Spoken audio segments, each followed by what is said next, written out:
You know, Harry Reid came out today and said he thinks Director Comey may have violated the law. There is a law, the Hatch Act, that says high-level government officials, other than the president and vice president, can't engage in political activity.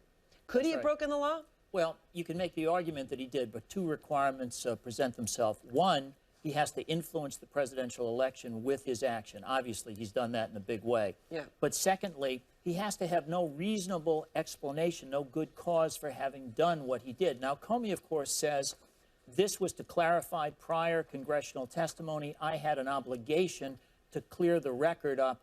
That's why I did it in the interest of openness, not to try to influence the election. And this is a former deputy attorney general. This is a guy who certainly knows these laws very well and is standing by. So I don't think he's violated the Hatch Act. But Angela, you know, 63% of voters, new Washington Post poll, say this email bombshell isn't going to influence their vote. Okay, that's good news for you. But then 7% of Clinton voters say it makes them seem less likely to support her. That's a lot of people. 7%. That would be the whole election. It is a lot of people, and that's why I want to get back to the Hatch Act. Sometimes you don't have to violate the actual letter of the law. You can violate the spirit of the law. There's a CNN piece about this very thing. I think the reality of it is the numbers you just raised make it very clear that he very well could have influenced the election. We know earlier this year, Julian Castro, who sits as the HUD, why can't I think the cabinet? Thank you, Jesus. The cabinet secretary at HUD, they said that he violated the Hatch Act by endorsing Hillary Clinton at an official interview at HUD. So if that is influencing the election, why wouldn't this be influencing the election? We're talking about an agency, the Department of Justice, that says don't put anything out like this within 60 days. We were less than 2 weeks out. Right. How is that not influencing the election? It's influencing the election, but the question is, did he have good cause for revealing the information? Well, if he waited, was he waiting to put something that would be very important to the qualifications of a sitting president until after the election, because right? What was he putting out? It was so vague. This letter says that there may be something that he hasn't even seen yet. We don't even know if those emails are addressed to or from Hillary Clinton. That is a lot to put out there. Just to Republican chairs, yeah. Look, he stayed on message today. He talked a lot about the emails, okay? He didn't start down some cul-de-sac and do something totally different, but he did bring up World War III again. This is the second time he said Hillary Clinton could start a World War III. And some of his supporters are saying some pretty horrible things. Wayne Allen Root, one of them, speaking yesterday before Trump spoke at a rally in Las Vegas. Here's what he said.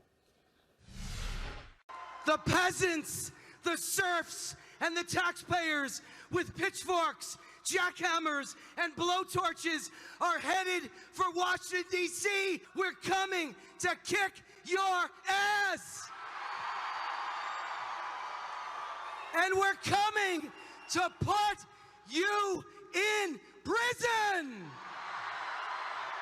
He continued to say he wanted to see a Thelma and Louise ending for Hillary Clinton and Huma Abedin. Is this going to turn anybody off who isn't already turned off to Donald Trump? It's so sad where we are today that we have come to the point that even this kind of outrageous language is considered predictable. It's considered acceptable almost because it's Donald Trump. We've never had a candidate like this before. And unfortunately, we have this guy who's threatened Second Amendment solutions. The idea of assassinating a candidate for president as an option for political discourse.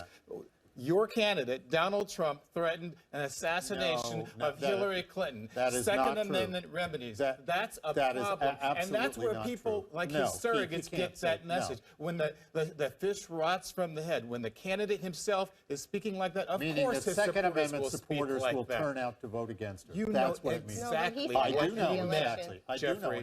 And it's shameful that you and others would continue to support someone like Trump. By the way, a joke that Democratic candidates for president have made, not this one, but others in the past. I mean, totally inappropriate, but it has happened.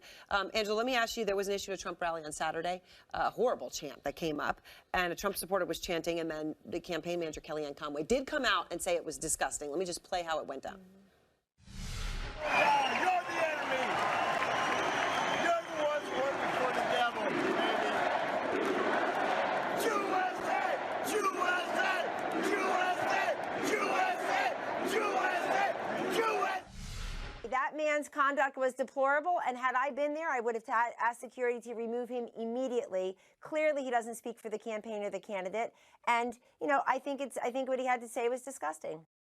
Is that enough? No, it's not. I think, first of all, I applaud Kellyanne at making it very clear that they want to distance themselves from this deplorable behavior. Unfortunately, she's failed to distance herself from her candidate's deplorable behavior, which we saw from the very beginning of his campaign. The very first thing that not the first thing that he said, but at the very first press conference announcing his candidacy, he called Mexicans rapists and drug dealers. At every turn since then, and in so many instances before he ever decided to run for president, he's used some of the same rhetoric about women, about black people, about Latinos. This is the reality of this particular campaign. Keith hit the nail on the head. This is something where it absolutely comes from the top. And this person has demonstrated consistently that he doesn't respect people with different ideals.